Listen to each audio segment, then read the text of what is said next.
अभ्या मला असं का वाटतंय ही एकमेकाला बोलवत होती ती बी कोड्यात ना. तुला तर नुसतं वाटतंय, मला तर माहीत बी आहे कोण कुणाला आणि काय बोलत होतं ते.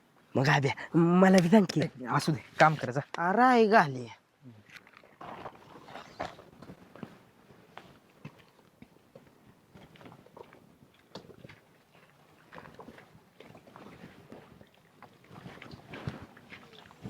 आमच्या गावात तर रोज एकतरी झाड तोडतात रस्त्यासाठी घरासाठी, पण लावत कुणीच नाही.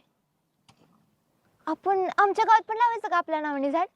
अगं पण एवढी झाडं आपण विकत कशी आणायची? आपल्याकडे का पैसा येतोय? मी आणते की. आमच्या डोंगरावर ना अशी लय बारकी बारकी झाड आहेत. मी आणते, तुम्ही लावा. ते गुलाबाचं झाड आणशील का ग माझ्यासाठी?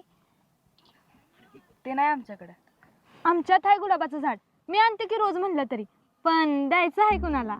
अगं काय बी बोलत जाऊ नको, मी चांगलं दिसतं म्हणून आण म्हणले होते. होय, मला वाटलं द्यायचं आहे कुणाला तरी फूल.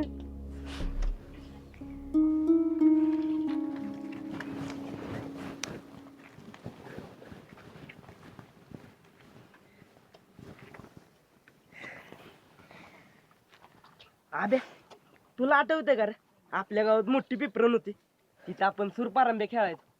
पण ते पोरग पडल्यापासून खेळायचंच बंद झालं. ते पण असंच कोणीतरी लावलं असेल ना? अरे मग काय मध्या, ती पिपरण पडली का नाही तेव्हा लय वाईट वाटलेलं बघ मला. अरे तिथनंच मी रोज गोरं घेऊन जायचो बघ.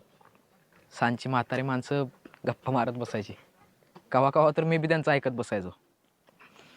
झाडं पडल्यापासून गावचं वातावरण बी बदललं बघ. दाद्या म्हणतो जुनी झाडं माणसं संपली का नाही, गावाचं गाव पण संपतं. हे बी तसंच काहीतरी असेल बघ.